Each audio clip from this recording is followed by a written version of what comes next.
Student आहे आणि मी नीटच्या प्रिपरेशनसाठी Dronacharya अकॅडमीमध्ये admission घेतलंय. स्टार्टिंगला मी जेव्हा इथे आले होते तेव्हा माझा पहिला प्रश्न हाच होता, कारण की बऱ्याचशा अकॅडमीमध्ये वगैरे मी जाऊन आलते. मला टीचिंग स्टाफ बेस्ट हवा होता, कारण की माझ्या मते एखादा शिष्य जेव्हा घडतो ना त्याच्या पाठीमागे सगळ्यात पहिला हात त्याच्या गुरुचा असतो.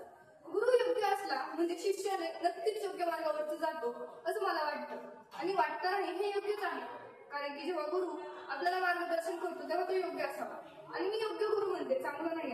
योग्य गुरु जसे आमच्या द्रोणाचार्य अकॅडमीमध्ये आहे, जे आम्हाला नेहमी सत्य सांगतात. तू कुठे आहेस, तुला किती येतं, तुला अजून किती करायचंय आणि तुला बेस्ट कसं बनायचंय. कोणताही गुरु आपल्याला नेहमी सांगतो की अजून किती चांगलं करू शकतोस, पण आमचे टीचर सांगतात सगळ्यांनाच बेस्ट करायचे, बेस्ट घडायचे. जसे की आमचे बायोलॉजीचे देवकर सर, जे बायोलॉजी अतिशय उत्कृष्ट शिकवतात. तर त्यांच्या लेक्चरला आता जरी पॅरेंट्स जरी येऊन बसले तर त्यांना ते लेक्चर शिकवणार इतके ते बेसिक पासून शिकवतात. त्यानंतर आमचे फिजिक्सचे रवी सर, जे आनंद कुमार सरांच्या टॉप 30च्या बैचमधले एक आहे. ते फिजिक्स केमिस्ट्री हे असे 2 सब्जेक्ट आहेत जे पुस्तकामधून येतात व पुस्तकातच राहून जातात.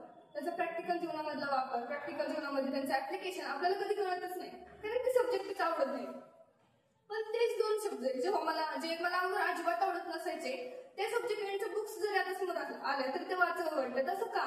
कारण की टीचर्स, आमचे सर म्हणजे केमिस्ट्रीचे विवेक सर, हे आम्हाला त्या टॉपिकचा किंवा केमिस्ट्रीचा आपल्या प्रॅक्टिकल लाईफमध्ये, रेग्युलर लाईफमध्ये यूज कसा होईल. फिजिक्सचा आम्हाला रवी सर सांगतात प्रॅक्टिकल लाईफमध्ये, रेग्युलर लाईफमध्ये ऍप्लिकेशन्स कसे आहेत, कसा यूज होईल हे सांगतात.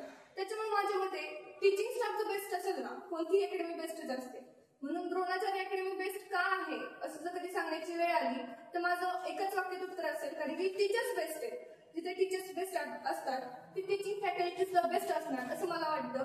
आणि द्रोणाचार्य अकॅडमी बेस्ट आहे कारण तिथले टीचर्स बेस्ट आहेत. थँक्यू.